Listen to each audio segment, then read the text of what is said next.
So now I will go into the first sutta in the chapter of the ones, and the number is 1.1.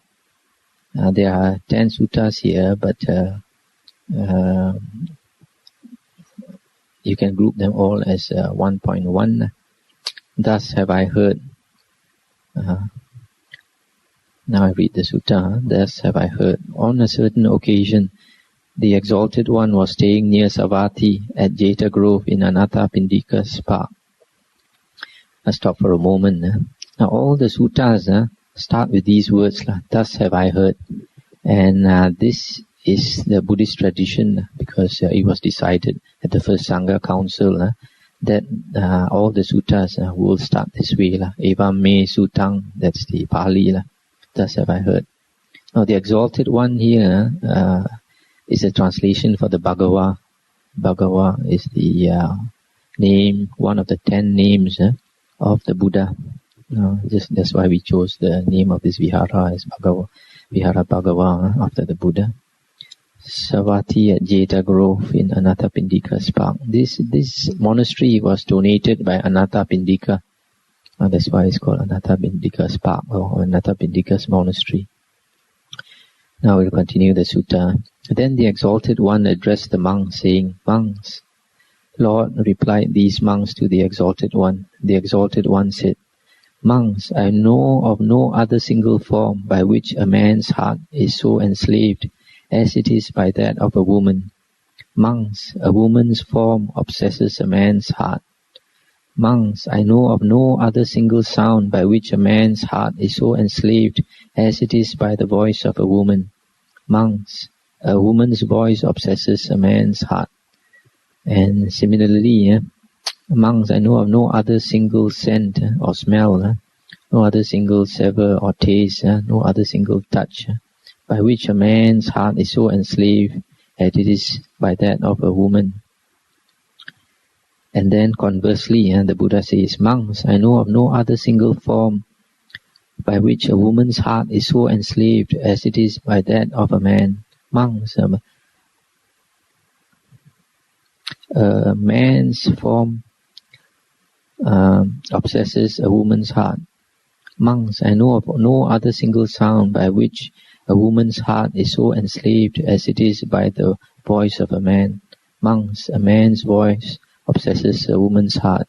So similarly for smell, taste and touch. And that's the end of the sutta. Now these 5, now I'll just explain a bit. These 5 things described here. The first one is form, rupa. The second one is sound. Third one is smell or scent. Fourth one is taste. The fifth one is touch. What are these 5 things? These 5 things are called the objects of the 5 senses, or the objects of sensual desire. So, of all the objects of sensual desire, nothing can attract a person so much as the opposite sex. Now we all know that the spiritual path is concerned with giving up, renouncing sensual desire, sensual pleasures. So that is why, because the opposite sex is the most attractive of all the sensual objects, objects of the senses, that the opposite sex is the biggest obstruction to the spiritual path. And that has been obvious when we look at, for example, the monks disrobing. It is a fact that approximately 9 out of 10 monks who disrobe do so because of a woman.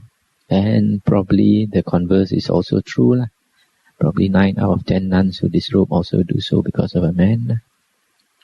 So that's why, like in any religion, the spiritual path, for example, Buddhist religion, Hindu religion, Christian religion, etc., chastity is a essential requirement. of the spiritual path, to give up the desire for the opposite sex, because it is the greatest of all desires. So, in another sutta in the Anguttara Nikaya, the Buddha also warned about monks staying together with nuns, that if they're not careful, they would either break the precepts or they would disrobe. So, now in another sutta in the Digha Nikaya, in the Mahaparinibbana Sutta, before the Buddha passed away, Ananda asked the Buddha, he said, Bhagava, how are we to act towards women? And then the Buddha said, don't look at them, Ananda. And then Ananda said, but Bhagava, suppose we have to look at them. Then the Buddha said, then don't speak to them, Ananda.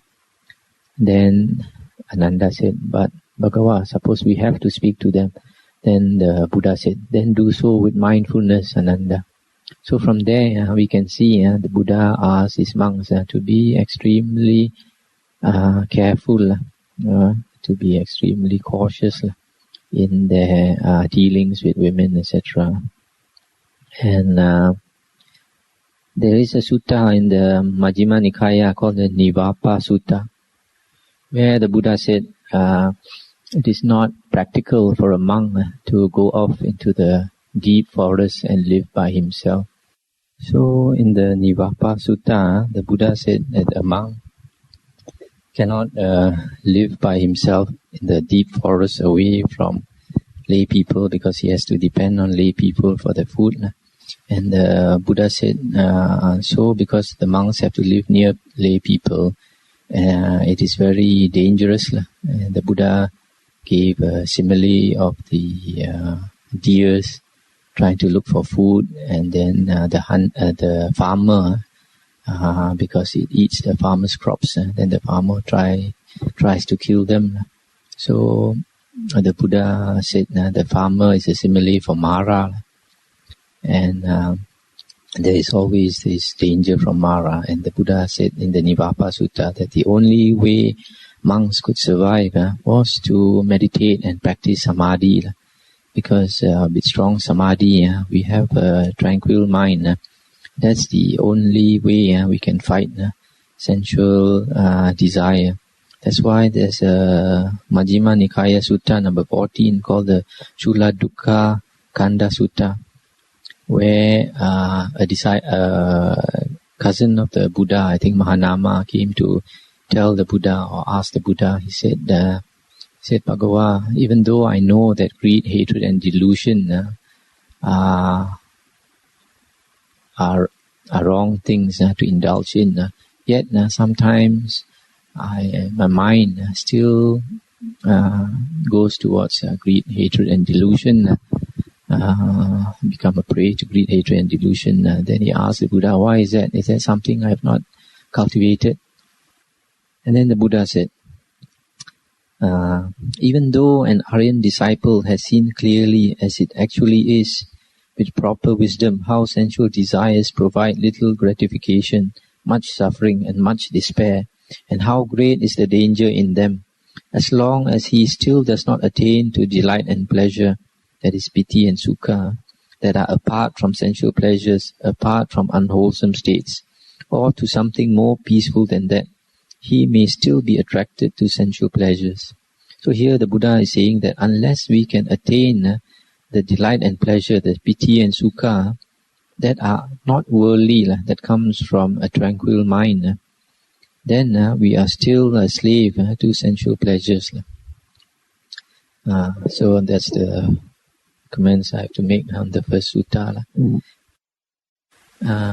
Now we go into the 1.2, the suttas in 1.2. Here the Buddha says, monks, I know not of any other single thing of such power to cause the arising of sensual desire, if not already arisen, or if arisen, to cause its development and increase as the feature of beauty or attractiveness. In him who pays not thorough attention to the feature of beauty, sensual desire, if not already arisen, arises, or if already arisen, is liable to develop and increase. Okay, now I'll stop for a moment. Here, first, these suttas here concern the 5 hindrances, pancha nivarana. What are these 5 hindrances? The Buddha says that these 5 hindrances are 5 things that cover us so that we do not see the world as it really is. And it's just like a person who wears dark glasses. When you are covered with dark glasses and you try to see a certain color, you can never see it as it really is. You may be absolutely convinced or you may swear that a particular color is such and such because it appears such and such to you. And yet, when the dark glasses are removed from you, then you'll be surprised to see that they are quite different from what you thought they were. So, in the same way, unless we get rid of these 5 hindrances that cover us, we can never see things the way they really are. We only see things the way they seem to be to us. And the first of these 5 things that cover our wisdom is sensual desire. The second one is ill will or malevolence. Third one is sloth and torpor. Fourth one is restlessness and remorse. The fifth one is doubt, and sometimes it's called doubt and wavering. These are the 5 things. So here the first sutta is saying that sensual desire arises mainly because of the feature of attractiveness or beauty. For example, a man may be attracted to a woman because he thinks that that woman is beautiful or attractive in some way. And similarly, a woman may be attracted to a man because she finds something attractive in his looks. Now, this feature of beauty, of attractiveness, what is it? It is a perception. It is a perception that is formed in our mind.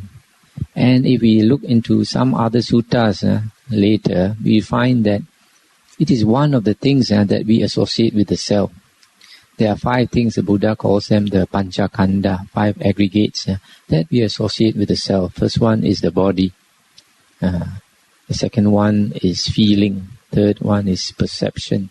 Then volition, then consciousness. So the Buddha says in some other sutta that perception is formed from habit. Because of the way nature has made beings, we have certain perceptions. But the Buddha said, perceptions can change. For example, if a person he does not cultivate his mind, he might find the form of the opposite sex very attractive. But somebody who develops his mind, cultivates the 32 parts of the body, the meditation of the 32 parts of the body, then he begins to see the body as it really is. Not only the external part of the body, but the internal part of the body. He'll be able to sort of picture a person in terms of blood and bones and flesh and oil and fat and urine and pus, saliva, etc. Then he might find that the body, a body of any person, is no more attractive. He might find even a body as being loathsome. So perceptions can be changed. Perceptions are something that we form arbitrarily. For example, somebody might find a particular person as very handsome, whereas another woman might find that person as not handsome. Similarly, a man might find a woman as beautiful. Some other man might look at the woman and see that it's not beautiful. So it's all in the eyes of the beholder. So the Buddha says, if we pay thorough attention to the feature of beauty, then it does not this sensual desire will not arise so quickly. We have to pay, if we understand the Dhamma, then we pay thorough attention. Or whatever perception we have, we look into it and see that it's just an opinion only that we have. and then it does not enslave us so much. Now after that, another sutta. Monks, I know not of any other single thing of such power to cause the arising of ill will, if not already arisen, or if arisen, to cause its development and increase as a repulsive feature. In him who pays not thorough attention to the repulsive feature, ill will, if not already arisen, arises, or if arisen, it is liable to develop and increase.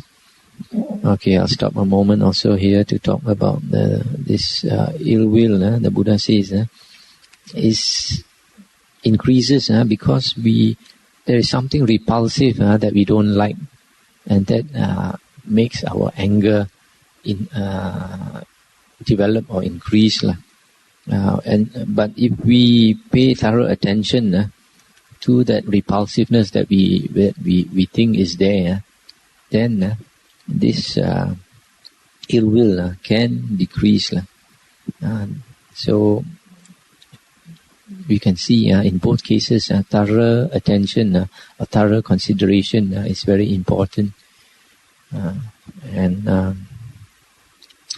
Now the third one, monks, I know not of any other single thing of such power to cause the arising of sloth and torpor, etc., as regret, drowsiness, languor, surfeit after meals, and torpidity of mind.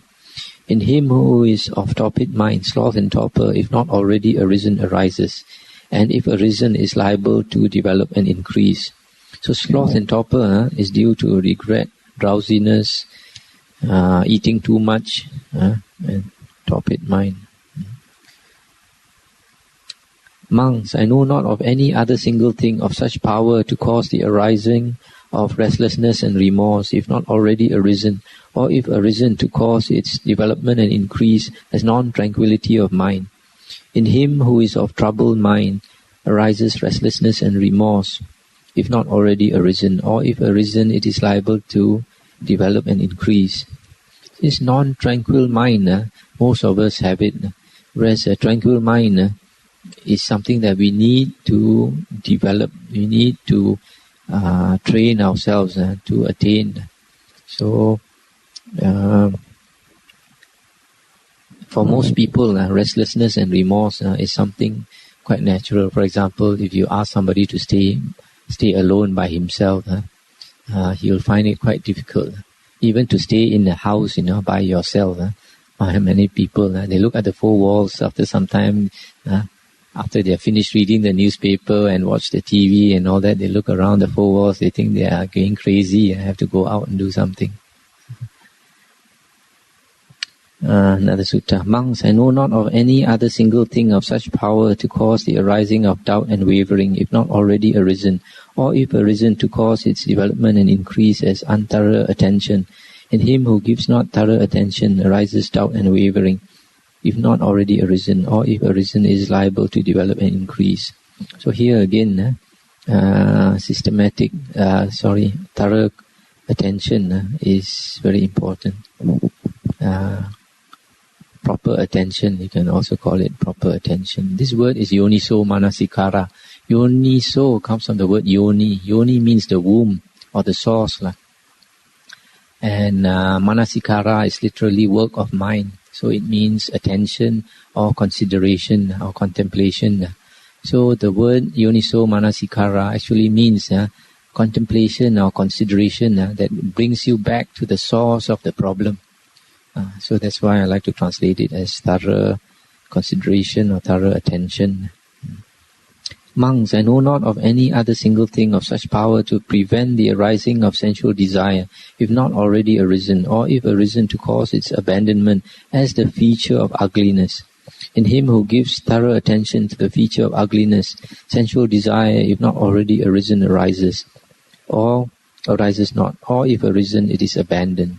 So here, you see, if you think that you are attracted to a particular person because that person is beautiful or handsome or whatever, then you try to look for the ugly side of that person. When you look for the ugly side of the person, then the sensual desire can diminish. Monks, I know not of any other single thing of such power to prevent the arising of ill will, if not already arisen, or if arisen to cause its abandonment, as goodwill released or radiated by the mind. In him who gives thorough attention to goodwill or metta released by the mind, ill will, if not already arisen, arises not, or if arisen, it is abandoned.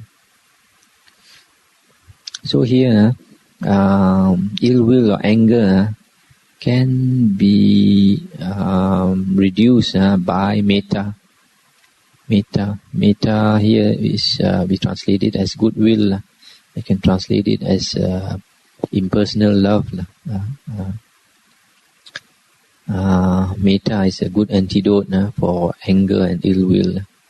The word here, which I have translated as goodwill released by the mind, is metta ceto vimutti.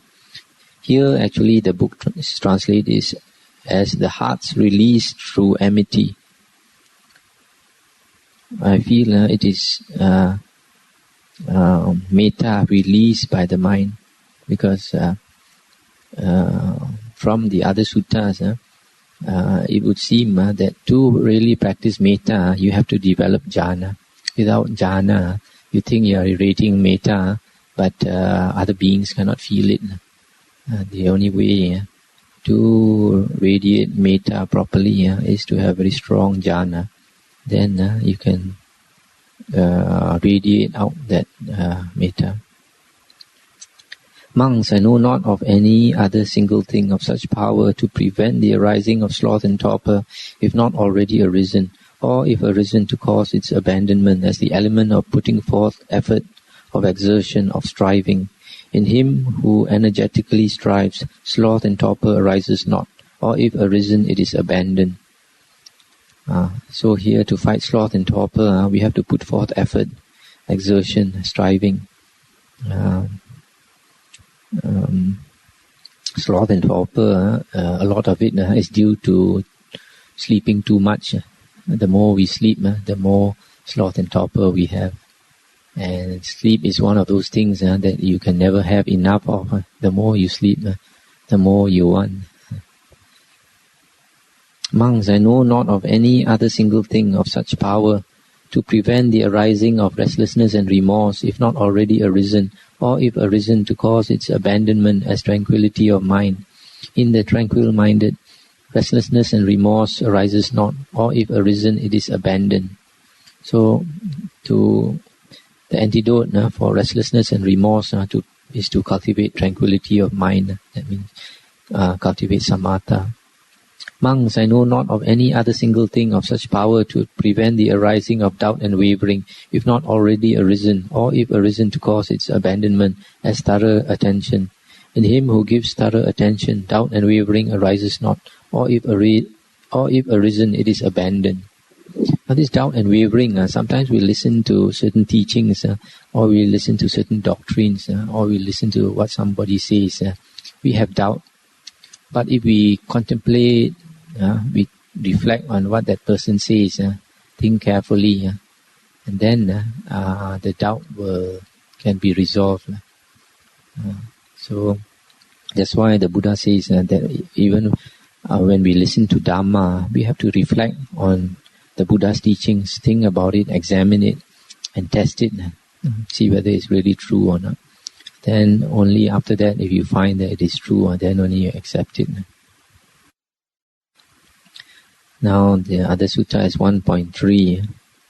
1.3.1. Monks, I know not of any other single thing so uncontrollable as the uncultivated mind.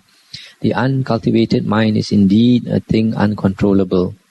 1.3.2. Monks, I know not of any other single thing so controllable as the cultivated mind. The cultivated mind is indeed a controllable thing. I stop here for a while to comment. So, if the mind is not cultivated, it is very difficult to control it. In fact, when we practice meditation, especially samatha meditation, we are exercising control over the mind every moment. When the mind tries to run away, we bring it back to one single object. It runs away again because that is a tendency of the mind, to run, or to always keep on running. and we bring it back to one object. So every moment we are exercising control over the mind. And if we keep on doing that, then when samadhi arises, then we are able to, samadhi is the result of controlling the mind. So when we have samadhi, then the mind is controlled already. And that's why the Buddha says, there's no other single thing so controllable as the cultivated mind. Now 1.3.3 and 1.3.4. Monks, I know not of any other single thing so conducive to great loss as the uncultivated mind. The uncultivated mind indeed conduces to great loss. Monks, I know not of any other single thing so conducive to great profit as the cultivated mind. The cultivated mind indeed conduces to great profit. Just now I forgot to mention, when we cultivate the mind, there are two aspects of it. One is cultivation of the mind. Sometimes the word used is bhavana. Bhavana is to develop, to cultivate the mind. Development of the mind or cultivation of the mind. One aspect of it, as I mentioned just now, is samatha, to train the mind, to control the mind. The other aspect is vipassana. Vipassana is to use that controlled mind to contemplate and to get wisdom. So samatha and vipassana are both necessary. Now, if our mind is uncultivated, here the Buddha says it conduces to great loss. Why? Because if we have an uncultivated mind, the hindrances are very strong. Sensual desire is very strong. Ill will, sloth and torpor, restlessness and worry and doubt. And it's obvious if somebody is troubled by sensual desire, that he'll become very restless, trying to satisfy his sensual desire, and a lot of his energy and time, etc., and money, everything is wasted there. Or if he has a lot of ill will, then he won't be successful in whatever he does. If he's a businessman, nobody likes to do business with him. Or whatever he does. Anybody with anger, nobody likes. Everybody tries to avoid somebody with anger, etc.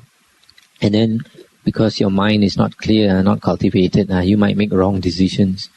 You cannot see things, you cannot see your problem very clearly, and you are like in a daze. So that's why the Buddha says conduces to great loss. Whereas cultivated mind conduces to great profit. Cultivated mind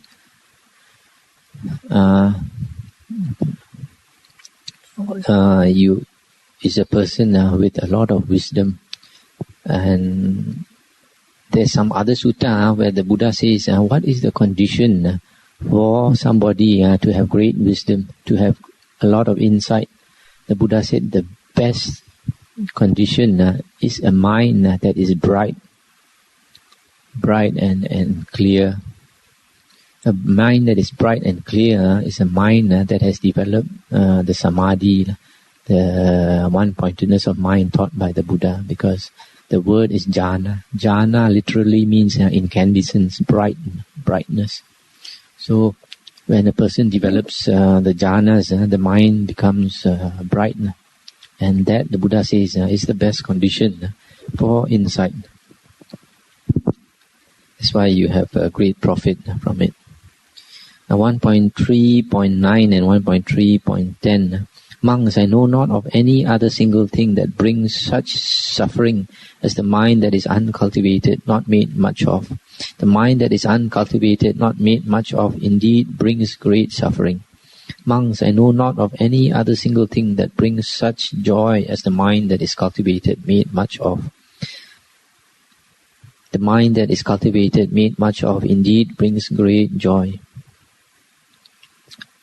So you see, somebody who has a lot of suffering, usually you find that person, he has not cultivated his mind. Now suffering, there are two types of suffering. One is mental suffering, one is physical suffering. Mental suffering is mostly man-made. And the Buddha says the difference between an Arya and a Putujana, an ordinary person, is that an Arya has no mental suffering. He accepts things as they come. He has no mental suffering. He does not proliferate whatever problems he has. He does not think about them and make them multiply in his mind. And so he has no mental suffering. So if we develop our mind, cultivate our mind, we don't have that kind of suffering, that unnecessary suffering. But there are some types of physical suffering that we cannot run away from. For example, getting old, getting sick and dying. That we cannot run away from. But mental suffering, most of it we can avoid if we cultivate our mind.